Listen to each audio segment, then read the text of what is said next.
Barbara एडम्सको बारेमा धेरै समाचार, धेरै किताबहरू लगभग 1.5 महिना लगाएर उनको माथि लेखिएका समाचार, उनको माथि लेखिएका अरूका किताबहरू धेरै कुरा खोजेपछि मैले 4-5 वटा कुरा के थाहा पाएँ भने 1961 मा पहिलो पटक बारबरा एडम्स नेपाल आउनु भएको रहेछ।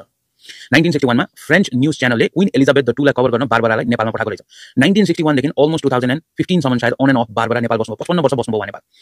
नम्बर 1, उहाँ पहिला प्रो रोयलिस्ट जस्तो देख्नु भएको थियो, मतलब राज संस्थाको एकदम निकटतम मान्छे देखिए तापनि 1988 मा त्यही राज संस्थाले उनलाई देशबाट निकाला गरिएको थियो, देशमा प्रतिबन्ध लगाएको थियो, किनभने उनी हो न हो कतै न कतै रोयल फ्यामिली वा राजतन्त्र विरुद्धमा देखिनु भएको थियो। दोस्रो पटक उनलाई फेरि पनि देशबाट निकाला गरेको थियो 1998 मा, त्यतिखेर कांग्रेसको सरकार थियो, किनभने उहाँको झुकाव अलिकति माओवादी लडाकुहरू वा माओवादी मुभमेन्ट प्रति देखिएको थियो। नेपालको मेजर पत्रपत्रिकाका एडिटरहरू वा पत्रपत्रिकाका सम्पादकहरूले इन्भेस्टिगेटिभ जर्नलिजमको नामबाट उहाँहरूबाट पुरस्कृत वा बारबरा एडम्स फाउन्डेसनबाट पुरस्कृत पनि हुनुभएको छ।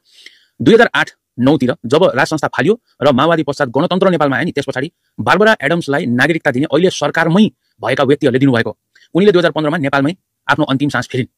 यदि बारबरा फाउन्डेसनलाई अहिले कसैले दोष लगाइरहेको छ भने त्यही पुराना शक्तिहरूले दोष लगाइरहेका छन्। यदि बारबरा फाउन्डेसन यदि अहिले पनि हाम्रो देशमा सत्ता बनाउनको निम्ति अगाडि छ भने यो नबिर्सिनु होला कि बारबरा नेपाल आएको पनि यो 3 वटा पार्टीका शीर्ष नेताहरू नेपालमा हुँदैखेरि हो। यो राजतन्त्रलाई मल्टिपार्टी डेमोक्रेसी बहुदलमा ल्याउँदा फेरि पनि बारबरा एडम्सको ठूलो भूमिका देखिन्छ। बारबरा एडम्सको भूमिका राजतन्त्र फालेर गणतन्त्र ल्याउनमा पनि देखिन्छ। त्यो हुनाले यदि बारबरा एडम्स अहिले जिम्मेवार वा उहाँको फाउन्डेसन अहिले तत्कालको सरकार बनाउन जिम्मेवार हुनुहुन्छ भने हिजो अस्तिको सरकार 2061-62 पछाडिको सरकारहरू बनाउनमा पनि उहाँहरू उत्तिकै नै जिम्मेवार देखिनुहुन्छ। त्यो हुनाले यदि यो सरकार एनजिओ आइएनजिओले चलाएको सरकार हो भने त्यो सरकार पनि एनजिओ आइएनजिओले नै चलाएको सरकार हो। उहाँहरूकै पालामा आउनुभयो, उहाँहरूकै पालामा मल्टिपार्टी डेमोक्रेसी बनाउन मद्दत गर्नुभयो, उहाँहरूकै पालामा राजतन्त्र फालेर गणतन्त्र ल्याउन पनि उहाँहरूलाई उहाँहरूकै फाउन्डेसनले मद्दत गर्यो। उहाँले यो देशको नागरिकता पनि अहिले भर्खरै बाहिरिएका पार्टीहरूकै बीचोबीच पाउनुभयो भनेपछि गल्ती जति सबै अहिलेको सरकारलाई पकाउन मिल्दैन। अलिकति अध्ययन गरौँ।